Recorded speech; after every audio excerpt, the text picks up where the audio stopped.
हम लोग automobile sector में कुछ गवर्नमेंट इनिशिएटिव्स देख रहे थे, जिसमें 4 इंपॉर्टेंट इनिशिएटिव्स पिछले वीडियो में देखा था। 5वीं इंपॉर्टेंट इनिशिएटिव्स है नेट रिप। क्या है नेट रिप का full form? The national automotive testing research and development infrastructure project. नाम से स्पष्ट है कि ऑटोमोबाइल सेक्टर में रिसर्च, डेवलपमेंट और इंफ्रास्ट्रक्चर डेवलप करने के लिए यह प्रोजेक्ट को लाया गया है। इस प्रोजेक्ट के अंतर्गत 5 following centre of excellence are working for research and development in automobile sector. तो ऑटोमोबाइल सेक्टर में इस प्रोग्राम को इंप्लीमेंट करने के लिए, रिसर्च एंड डेवलपमेंट करने के लिए 5 स्पेशलाइज्ड बॉडी को आइडेंटिफाई किया गया है, जो ऑटोमोबाइल सेक्टर में रिसर्च एंड डेवलपमेंट का काम करेंगे, इंफ्रास्ट्रक्चर डेवलपमेंट के लिए एक खाका तैयार करेंगे। वो 5 बॉडी कौन कौन सी है, हम लोग एक नाम देख लेते हैं। पहला international centre for automotive technology, short में आईकैट बोलते हैं इसको, मानेसर में ये लोकेटेड है। दूसरे नंबर पे national institute for automotive inspection, maintenance and training, निया आईएमटी, NIAIMT, सिलचर असम में लोकेटेड है। सिलचर यानी आपका वेस्ट बंगाल में लोकेटेड है ये। तीसरे नंबर पे national automotive testing track, NATRAX short में कहा जाता है, इंदौर में लोकेटेड है। Automotive research association of India, ARAI, Pune में। और 5वें नंबर पे global automotive research centre, Chennai में अवस्थित है। 6वें नंबर पे हम देखते हैं automotive solution portal for industry, research and education. यहां पर कुछ मिट गए हैं, मैं उसको लिख देता हूं स्क्रीन।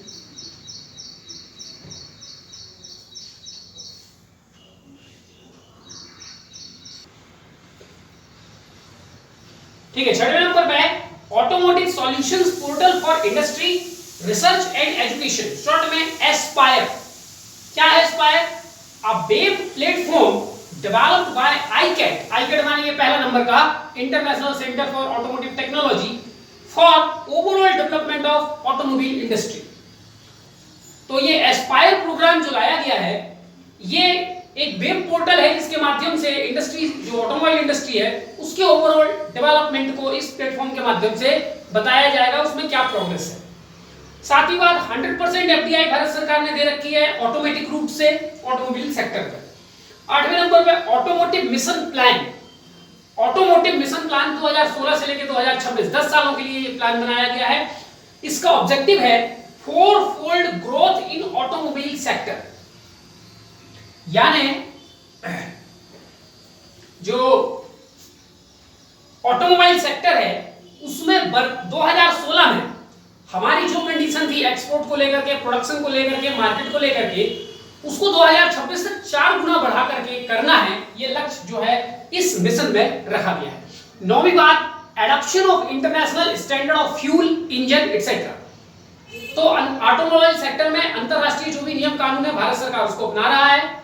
जैसे अभी हमने जो भारत स्टेज नॉर्म्स हैं फ्यूल इत्यादि को लेकर के, उसके 4थे स्टेज पे हैं। 5वें स्टेज को इंडिया अडॉप्ट नहीं करेगा और सीधे हम लोग अब जो है भारत स्टेज यानी कि BS स्टैंडर्ड 6 को अपनाने की बात चल रही है।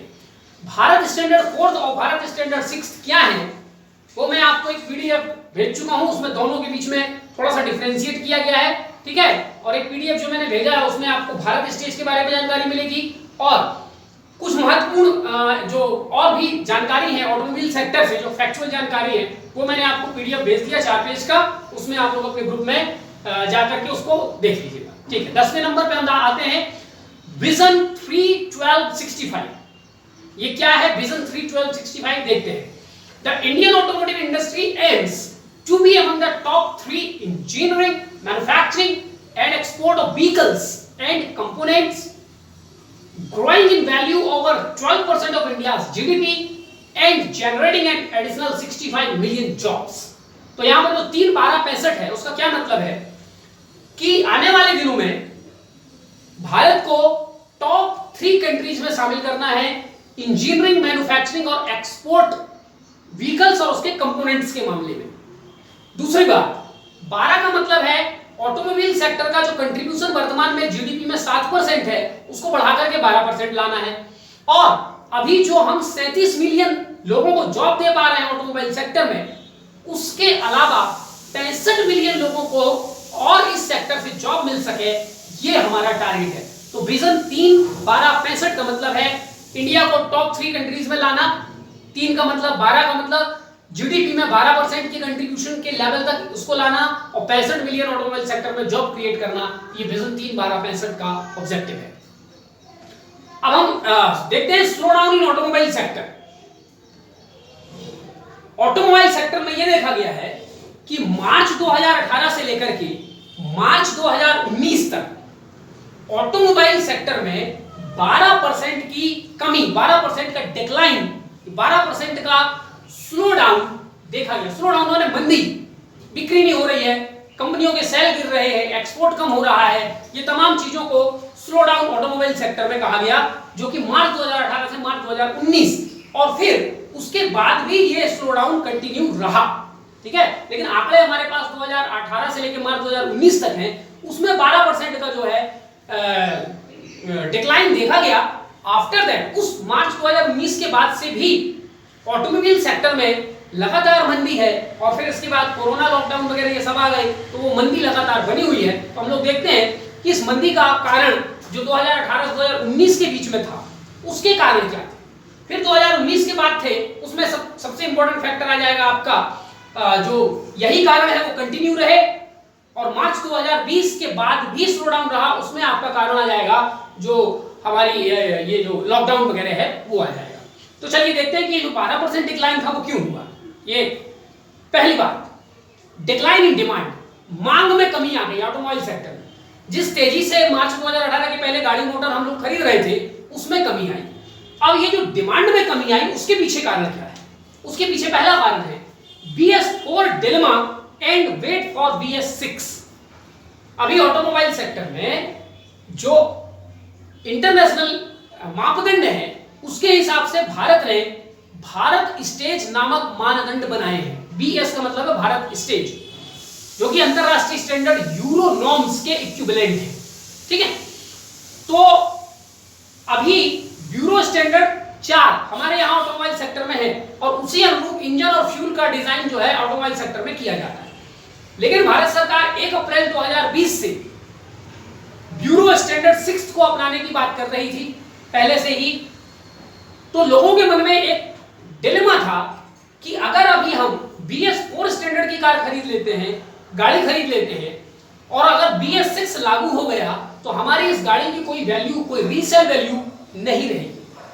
इसलिए कुछ देर इंतजार करते हैं और जब पूर्ण रूपेण से BS6 लग जाएगा भारत में और उस मॉडल के, उस नॉर्म्स के हिसाब से नई गाड़ियां जब मार्केट में आएंगी तब उसको परचेज किया जाएगा। इस इंतजार के कारण गाड़ियों की डिमांड में, ऑटोमोबाइल सेक्टर की डिमांड में कमी आई। दूसरी, expecting fall in GST rate. कुछ लोग इस बात का भी इंतजार कर रहे थे कि ऑटोमोबाइल सेक्टर में 28% GST लग रहा है और भारत सरकार उसको कम करने पर विचार भी कर रही थी। तो लोगों को लगा कि अगर उसको GST को 28% से घटाकर 18% पे ले आया तो 10% सीधे सीधे टैक्स में बचत होगी, तो भी इंतजार करने लगे। तीसरी बात, डिस्काउंट इन फेस्टिव सीजन। अलग अलग फेस्टिवल सीजन का भी लोग इंतजार करने लगे, क्योंकि फेस्टिवल सीजन में डिफरेंट प्रकार के ऑफर्स वगैरह जो आते हैं। तो इन 3 बड़े कारणों से चलते डिमांड में भारी कमी देखी गई, जिसमें आपका सबसे बड़ा कारण ऊपर के 2 है। ये तीसरा तो कोई बड़ा कारण नहीं है, लेकिन फिर भी जब कारण लिखना है हमको तो हमने लिखा। दूसरी बात, NBFC crisis, non banking finance corporation या नॉन बैंकिंग फाइनेंस कंपनीज, मतलब ऐसी कंपनी जो बैंक नहीं है लेकिन वो कस्टमर्स को लोन देती हैं, फाइनेंस करती हैं, उसमें भी हम लोगों को, उस सेक्टर में भी क्राइसिस देखा गया। उनके भी NPAs बहुत बढ़ चुके थे, उनमें भी जो है उनका ग्रोथ रेट बहुत कम हो चुका था, उनकी आमदनी कम हो चुकी थी।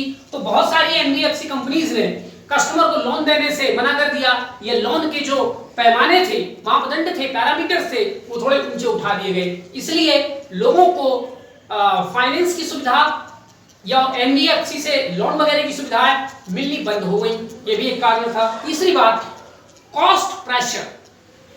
2018 के बाद देखा गया कि कई ऐसे राज्य सरकार और भारत सरकार ने नियम कानून बनाए जिसमें ऑटोमोबाइल को ऑपरेट करने के लिए, उसको परचेज करने के लिए कई प्रकार के नियम कानून सामने आए जिसमें लोगों को अपनी जेब से ज्यादा पैसा खर्च करना पड़ता था। उदाहरण के लिए सेफ्टी मानदंड, ठीक है, आप अगर कार चला रहे हैं तो एयरबैग होना चाहिए, बेल्ट होना चाहिए, ठीक है, और आपका पॉल्यूशन फ्री आप नहीं है, मतलब पॉल्यूशन फ्री है आपकी गाड़ी, उसका सर्टिफिकेट होना चाहिए, लाइसेंस होना चाहिए, इंश्योरेंस होना चाहिए। ये तमाम ऐसे मापदंड हैं जिसके कारण लोगों को कॉस्ट ऑफ ऑपरेशन अपने व्हीकल को चलाना थोड़ा सा महंगा पड़ता है। फ्यूल प्राइसेस भारत में लगातार बढ़ रहे हैं। तो कुल मिलाकर के तीसरा जो बड़ा कारण है वो है कॉस्ट प्रेशर। तो लोगों को लगा कि थोड़ा सा माहौल देखते हैं आगे चल करके, क्योंकि दबाव भारत सरकार पर बन रहे हैं, बहुत सारे नियम कानून पे हो सकता है आगे चल करके छूट हो। चौथी बात, हाई कंपटीशन। एक चौथा फैक्टर ये भी है कि भारत में डिफरेंट प्रकार की कंपनीज हैं, विदेशी कंपनी भी है, देसी कंपनी भी है, उनके बीच में एक हाई लेवल का कंपटीशन के कारण भी माहौल थोड़ा सा बिगड़ा। 5वें नंबर पे न्यू लोड नॉर्म्स। भारत सरकार ने जो मालवाहक गाड़ियां हैं उनमें कितना लोड लाद सकते हैं उसके कुछ पैमाने तय किए। 2018 के बाद भारत सरकार ने इन मापदंडों में कुछ चेंज किए। क्या चेंजेस किए? Government increased load carrying capacity of heavy vehicles up to 20% to bring down logistic cost. Bharat सरकार ने जो भी मापदंड पहले तय किए थे उसमें 20% की वृद्धि कर दी कि कोई भी ट्रक है या मालवाहक जो है वो पहले मान लीजिए 100 किलोग्राम मैक्सिमम वजन ढो सकता था अपने ट्रक में, तो अब 120 किलोग्राम वजन ढो सकता है, यानी 20% उसको बढ़ा दिया। अब मैं मान लीजिए कि एक ट्रक ऑपरेटर हूं और मेरे पास 10 ट्रक है और मेरे पास जो है अपनी जो ट्रांसपोर्ट फैसिलिटी है वो मुझे बढ़ानी है, यानी मेरे पास इतना ट्रांसपोर्टेशन का काम है कि 10 की जगह मुझे 11 ट्रक चाहिए पुराने मापदंड के हिसाब से।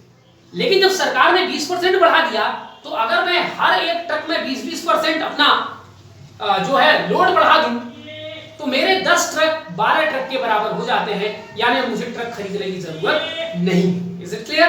तो लोड नॉर्म्स बढ़ा देने के कारण भी जो सेल है खास करके कॉमर्शियल व्हीकल्स में उसमें कमी आई। छठवीं बात, pre owned car market. True value जैसे या कार शॉप जैसे बहुत सारे सेकंड हैंड और प्री ओन्ड कार मार्केट चलते हैं, जहां पर आदमी को कार खरीदनी है तो आप नई कार नहीं, आप ट्रू वैल्यू वगैरह में जाइए और वहां पर अच्छी कंडीशन में आपको एक सेकंड हैंड कार मिल जाएगी। उसके कारण भी नए कार वगैरह की, नए ऑटोमोबाइल सेक्टर में उनकी जो परचेजिंग है, उसकी जो खरीदारी, उस पर प्रभाव पड़ता है। ठीक है, तो अब तो 2 व्हीलर 4 व्हीलर सभी प्रकार के जो प्री ओन्ड मार्केट है ऑटोमोबाइल सेक्टर में वो काफी तेजी से डेवलप हो रहा है और इस कारण भी नए जो व्हीकल्स हैं उनकी खरीदारी में कमी आ रही है। सातवीं बात, शेयरिंग मॉडल। आजकल शेयरिंग मॉडल भी खूब चल रहा है। 2 व्हीलर 4 व्हीलर में रोज आपको अपने कार से अपने 2 व्हीलर से जाने की जरूरत नहीं है, आप अपने पड़ोसी, अपने कलीग के साथ शेयरिंग करें। तो उसके कारण भी अगर आपको मान लो जरूरत है कार की, लेकिन अगर आप शेयरिंग मॉडल पे काम कर रहे हैं तो कभी इसके साथ कभी उसके साथ, इस तरीके से तो है उसकी डिमांड में कमी आ रही है। 8वां नंबर, सरकार ई व्हीकल्स को लेकर के बहुत सारे नियम कानून में तेजी से बदलाव ला रहा है। नए इलेक्ट्रॉनिक व्हीकल्स आ रहे हैं तो कुछ लोगों को ये भी लगता है कि अब थोड़ा सा और इंतजार करते हैं और नए मॉडल के इलेक्ट्रिक व्हीकल्स आने दें, उनका परफॉर्मेंस देखने दें और फिर हम लोग डिसाइड करेंगे कि हमको कन्वेंशनल फ्यूल से चलने वाला कोई ऑटोमोबाइल या व्हीकल लेना है या हम इलेक्ट्रिक वाला लेंगे। ठीक है, तो इन 8 कारणों से स्लो डाउन ऑटोमोबाइल सेक्टर में देखा गया। इस स्लो डाउन दूर करने का भारत सरकार ने कुछ कदम भी उठाया, लेकिन उसके पहले देखते हैं इसका प्रभाव क्या पड़ा इस स्लो डाउन का। तो पहली बात, आज की इकोनॉमी में सारे सेक्टर एक दूसरे के साथ जुड़े हैं। अगर ऑटोमोबाइल सेक्टर है तो ऑटोमोबाइल सेक्टर एक इंडिविजुअल सेक्टर नहीं है, उससे रिलेटेड बहुत सारे सेक्टर है। टायर एंड ट्यूब इंडस्ट्री है, प्लास्टिक इंडस्ट्री है, उसके डेकोरेटिव करने वाले इंडस्ट्री है, पेंट इंडस्ट्री है। तो ऑटोमोबाइल सेक्टर से जुड़े हुए बहुत सारे इंडस्ट्रीज हैं। तो अगर ऑटोमोबाइल सेक्टर में इतनी भारी मात्रा में स्लो डाउन देखी जाती है तो स्वाभाविक बात है उससे जुड़े हुए इंडस्ट्रीज में भी उसका फर्क पड़ेगा और अल्टीमेटली रिजल्ट ये होता है कि पूरी इकोनॉमी में स्लो डाउन जैसा नेचर दिखाई देने लगता है। तो इस ऑटोमोबाइल सेक्टर में स्लो डाउन का एक पहला बड़ा इंपैक्ट ये पड़ा, slow down in overall economy. Overall economy में भी मंदी जैसा माहौल बनने लगा। दूसरी बात, जॉब लॉस। लगभग आंकड़ा है इसका कि 1 मिलियन से ज्यादा लोगों को इस बीच में अपनी नौकरी छोड़नी पड़ी, क्योंकि प्रोडक्शन होने जा रहा है, डिमांड है नहीं तो प्रोडक्शन क्यों किया जाएगा, ठीक है। और एक आंकड़ा मैंने आपको भेजा है कि 5 बड़ी कंपनियां भारत की, उनके पिछले साल से लेके इस साल के बीच में, माने 2018 से लेके 2019 के बीच में कितनी सेल में कमी आई है। वो आंकड़ा आपने जो भेजा हूं पीडीएफ में, आप उसमें देख के समझ सकते हैं, ठीक है। तो जब डिमांड कम हो रही है, प्रोडक्शन कम हो रहा है, तो ऑब्वियसली जॉब में स्क्रूटनी करनी पड़ेगी, कुछ लोगों को जॉब से निकालना पड़ेगा। तीसरी बात, डिक्लाइन एक्सपोर्ट बाय अबाउट 15%, यानी हम जितना प्रोडक्ट अपना भारत में बनाते हैं ऑटोमोबाइल सेक्टर में, उसके लगभग 26% को हम एक्सपोर्ट करते हैं, लेकिन वो एक्सपोर्ट इस दौरान घट करके 10 से 11% रह गया और लगभग 15% एक्सपोर्ट में कमी आई। और एक्सपोर्ट में कमी आने के कितने सारे कंसेक्वेंसेस होते हैं वो आप खुद समझ सकते हैं। एक्सपोर्ट कम हो रहा है तो स्वाभाविक बात है जो फॉरेन एक्सचेंज की मात्रा है आने वाली वो कम हो जाती है, हमारा जो करंट अकाउंट डेफिसिट है वो बढ़ जाता है, ऐसे तमाम उसके जो है इंपैक्ट बढ़ते हैं। चौथी बात, लॉस टू गवर्नमेंट रेवेन्यू। अब ऑटोमोबाइल सेक्टर में अगर प्रोडक्शन कम हो रहा है, परचेजिंग कम हो रही है, टैक्स कम आ रहा है, तो स्वाभाविक बात है कि उससे गवर्नमेंट रेवेन्यू को कम जो है पहले की तुलना में मिलेगा और गवर्नमेंट की रेवेन्यू में जो पहले की तुलना था उसमें लॉस होगा। और एक आंकड़े के हिसाब से इस एक साल के दौरान भारत सरकार को ऑटोमोबाइल सेक्टर से जितनी जीएसटी आती थी उसमें लगभग 8% की गिरावट देखी गई। 8% जीएसटी कलेक्शन डिक्लाइन हुआ है जो है इस मंदी के कारण। और पांचवी बात, इंपैक्ट ऑन एंसिलरी इंडस्ट्रीज, यानी ऑटोमोबाइल सेक्टर से जुड़े हुए टायर, ट्यूब, प्लास्टिक जो भी इंडस्ट्री है उन सब में भी उनका जो प्रभाव है वो पड़ा है, ठीक है। तो ये 5 उसके इंपैक्ट है। गवर्नमेंट ने इसके लिए क्या कदम उठाए हैं? गवर्नमेंट ने इसके लिए पहला कदम उठाया है कि जीएसटी जो 28% ऑटोमोबाइल पे लगाया जाता था उसको घटा करके 18% कर दिया गया। दूसरा, ऑटोमोबाइल सेक्टर एक पॉल्यूशन बेस्ड इंडस्ट्री है, इसलिए उस पर एनवायरमेंटल सेस, एजुकेशन सेस, ऐसे कई प्रकार के सेस माने अधिभार हिंदी में कहा जाता है उसको, टैक्स के ऊपर टैक्स को बोलते हैं अधिभार, लगाए जाते थे, तो उसमें से कुछ टैक्सेस, कुछ सेस को हटा दिया गया है।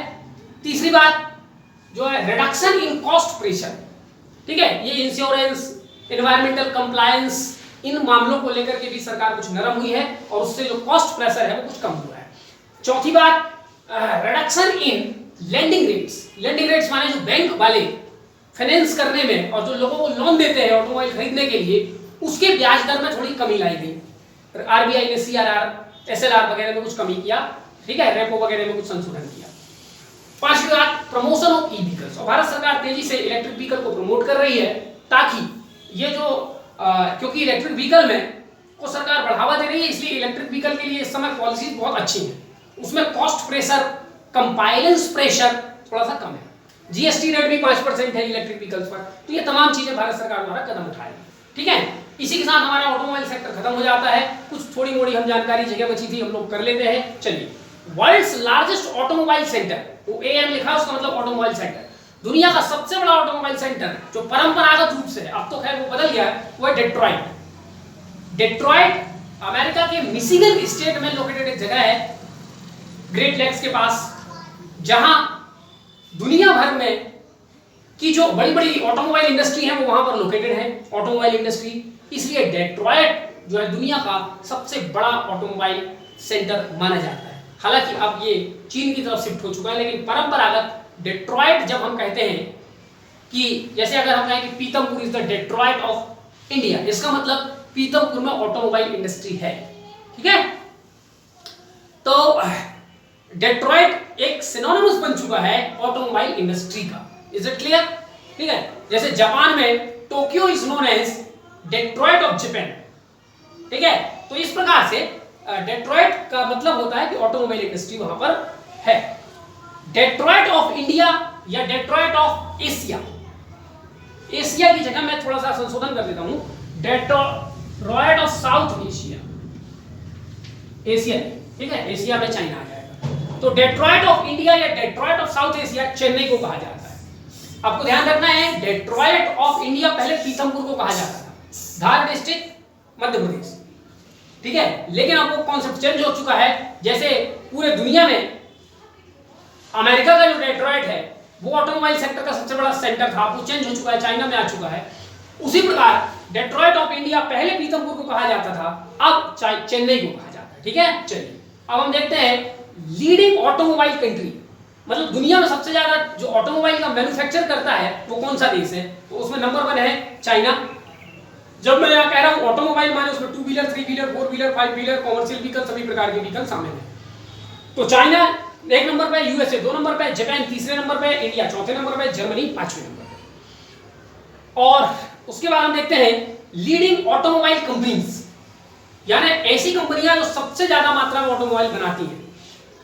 पहले नंबर पे टोयोटा जो जापान की कंपनी है, दूसरे नंबर पे फॉक्सवैगन जो जर्मनी की कंपनी है, चौथे नंबर पे हुंडई साउथ कोरिया की कंपनी है, 5वें नंबर पे जनरल मोटर्स जीएम यूएसए की कंपनी, 5वें नंबर पे फोर्ड अमेरिकन कंपनी, 6वें नंबर पे निसान जापानीज कंपनी, 7वें नंबर पे होंडा जापानीज कंपनी, 8वें नंबर पे फिएट इटालियन कंपनी, 9वें नंबर पे रेनॉल्ट फ्रेंच कंपनी और 10वें नंबर पे पीएसए ये भी फ्रेंच कंपनी। तो ये दुनिया की 10 बड़ी ऑटोमोबाइल मैन्युफैक्चरिंग कंपनीज है। ठीक है, इसके अलावा मैं एक होमवर्क आपको बता देता हूं, वहां पर आप लोग कर लीजिएगा। दुनिया की कुछ फेमस कार ब्रांड्स और वो किस जो है, जैसे BMW है, लैंड रोवर है और इसके अलावा जो मर्सिडीज बेंज है, फेरारी है, तो ऐसे कुछ ब्रांड आप सर्च कर लेंगे इंटरनेट में, आपको आसानी से मिल जाएगा। ठीक है, तो उस ब्रांड का संबंध दुनिया के किस देश से है, वो किस देश में उसका वास्तव में है, तो आप उसको सर्च करके बाकी लिख लीजिएगा। ठीक है, यहां तक चलिए। अब कुछ और देखते हैं, बिग 3। बिग बी नहीं है, बिग 3। बिग 3 ऑटोमोबाइल सेक्टर में एक कॉन्सेप्ट है जिसका मतलब है कि दुनिया के बड़े बड़े देशों में 3 बड़े ऑटोमोबाइल सेंटर का जो क्लस्टर है उसको कहते हैं बिग 3। जैसे अगर हम बात करें जापान में, तो जापान में हिरोशिमा, नागासाकी और टोक्यो, ये 3 बड़े ऑटोमोबाइल सेंटर हैं। उसी प्रकार अगर हम भारत में बात करें तो चेन्नई, मुंबई, कोलकाता, ये 3 भारत के बड़े ऑटोमोबाइल इंडस्ट्रियल कंट्रीज हैं, सॉरी सेंटर्स हैं। उसी प्रकार अगर हम बात करें अमेरिका में तो डेट्रॉयट, हैमिल्टन, वॉशिंगटन, ये 3 बड़े सेंटर हैं। तो बिग 3 का मतलब है किसी एक देश में 3 बड़े automobile centre. Is it clear? ठीक है, तो ये आपको ध्यान रखना, big 3 is a concept related to automobile sector. अब भारत जो है अपना बहुत सारा ऑटोमोबाइल एक्सपोर्ट भी करता है। तो भारत सबसे ज्यादा एक्सपोर्ट किस कंट्री को करता है? Number 1 USA, number 2 Mexico, number 3 south Africa. यहां हम अपने ऑटोमोबाइल, ट्रैक्टर, कॉमर्शियल व्हीकल्स वगैरह, हम जो है वो कार वगैरह भी हम इन देशों को एक्सपोर्ट करते हैं। बेस्ट सेलिंग कार 2018 से 2019 के बीच में जो बेस्ट सेलिंग कार रहे हैं इंडिया में वो कौन रहे हैं? Number 1 Alto, number 2 Dzire, number 3 Swift. और ये तीनों मारुति सुजुकी के प्रोडक्ट हैं। ठीक है, पूरी लिस्ट जानने की जरूरत नहीं है, लेकिन टॉप 6 में मारुति सुजुकी के ही प्रोडक्ट हैं। ठीक है, इसमें 1 नंबर पे ऑल्टो है, 2 नंबर पे डिजायर, 3 नंबर पे स्विफ्ट। इतनी जानकारी के साथ हम लोग ये ऑटोमोबाइल सेक्टर कंप्लीट करते हैं। नेक्स्ट वीडियो में हम लोग कुछ और छोटी मोटी इंडस्ट्रीज देखेंगे और फिर बाद में हम 1-2 बड़ी इंडस्ट्रीज देखेंगे। Till then thank you.